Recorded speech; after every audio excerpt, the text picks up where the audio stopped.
আপনি যে আমার মন্ত্রণালয়ে দোষ দেন, আমার মন্ত্রণালয়ে আমি দুধে দেওয়া তুলসী পাতা বলি না, কিন্তু আপনি যখন সর্বাঙ্গে ব্যথা ওষুধ দিব কথা আপনার সর্বাঙ্গই তো নষ্ট হয়ে গেছে।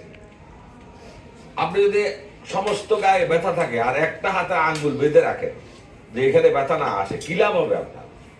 আমি আমার মন্ত্রণালয়কে বাঁধতে পারি, 18টা আইন আছে আমার কাছে, যা দিয়ে আমি একটা রিক্রুটিং এজেন্সিকে শাস্তি দিতে পারি।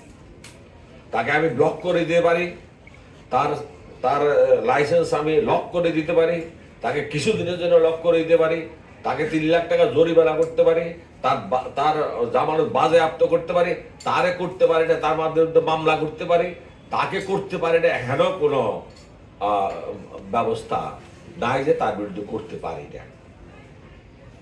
কিন্তু আপনারা এখানে আমাকে বলেন, যিনি একজন বললেন প্রতারিত হয়েছেন, আপনারা কি আমার মন্ত্রণালয়কে জানিয়েছেন? সেটা আপনি জানান, ওই রিক্রুটিং এজেন্সির বিরুদ্ধে আপনি অভিযোগ করেন। যদি কালকে অভিযোগের সঙ্গে সঙ্গে আপনি কালকে তার প্রতিকার না পান, তাহলে আমার মন্ত্রণালয় করবেন যে এই মন্ত্রণালয় কোনো মন্ত্রণালয়ই না। আপনি কালকে আমার কাছে অভিযোগ করেন, কালকে আমি তাকে নোটিশ করব, তারা 1 সপ্তাহ সময় দিব যে এই টাকা তুমি ফেরত দাও। যদি সে না দেয়, যদি সে প্রমাণ করতে না পারে যে সে নির্দোষ, তাহলে তার জামানতের টাকা থেকে আমি আপনার টাকা দিয়ে দিব, পরিষ্কার করে। কিন্তু আপনি আমার কাছে আসেন না, আপনি জানেনই না যে আমি এটা পারি।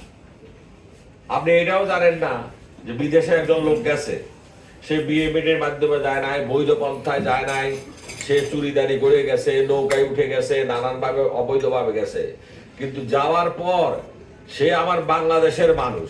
সে বৈধ পথে গেছে কি অবৈধ পথে গেছে আমি জানি না, কিন্তু সে যদি আল্লাহ না করুক মারা যায়, তার মরদেহ আনার দায়িত্ব আমার মন্ত্রণালয়।